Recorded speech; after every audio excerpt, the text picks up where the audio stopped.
And I'm Tabnie Dozier. Let's get you to some incredible video just coming into our newsroom.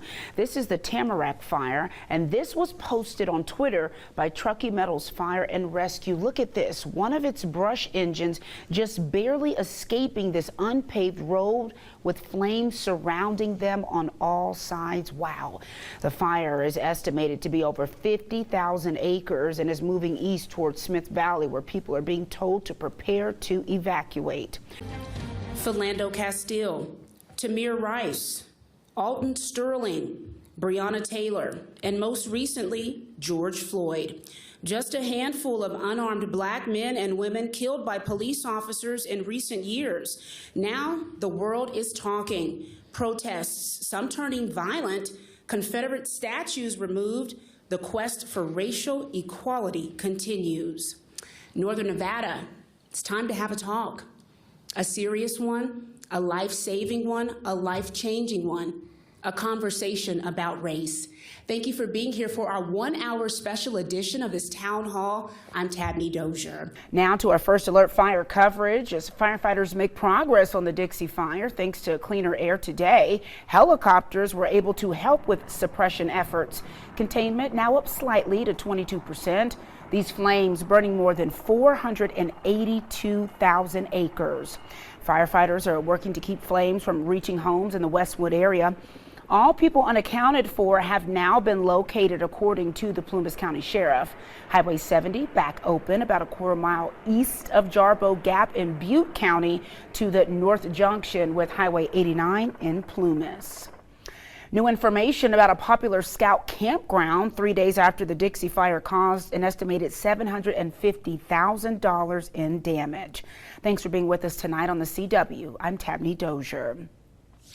Our Noah Bond is highlighting buildings lost and those that were spared. Noah, tell us about the hardest hit area. Glad to hear about no injuries. Thank you, Noah. NV Energy adding new public safety outage management zones in northern and western Nevada. 21 new zones affecting about 72,000 people have been created from Topaz to Cold Springs and also in Humboldt, Elko, and Story counties. If severe wildfire weather is forecasted, NV Energy hopes to give at least a 48-hour notice before power is impacted. Company officials also say crews have worked to maintain some 40,000 electrical poles, clearing vegetation around them. Well, let's bring in Jeff now to talk about what's in store for this week. Do we have any changes on the horizon? Well, I think we will see some improvement in the afternoons here and there with air quality. The mornings look pretty thick to me. And then, yes, we are looking at a few changes. Unfortunately, it's only getting hotter.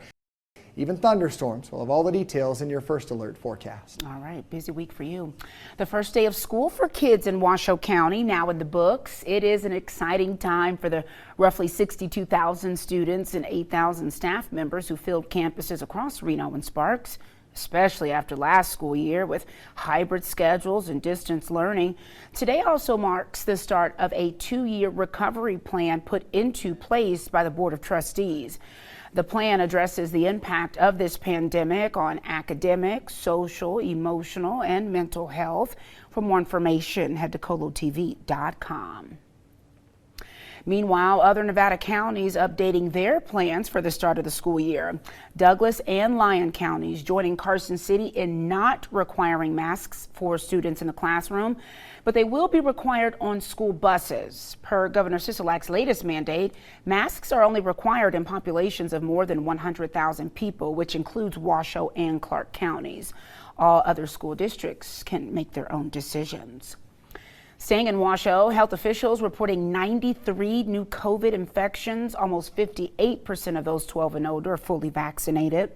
In the Quad County region, 58% of people living in Carson fully vaccinated, along with nearly 52% in Douglas, 44% in Lyon, 16% in Story. Our statewide average up now to 981 cases a day, along with 8 daily deaths. The vaccination rate for all Nevadans still sits at 48%.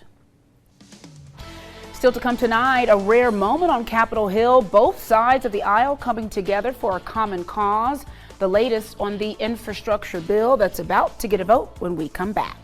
Our nation is grappling with chaos at the Capitol, an ongoing pandemic, and racial injustice. Major events like these tend to bring a load of overwhelming emotions. As KOLO 8 News Now's Kelsey Merrier explains, a local therapist says these feelings are normal and there are ways to stay afloat. Let's take a deep breath. Where are we now?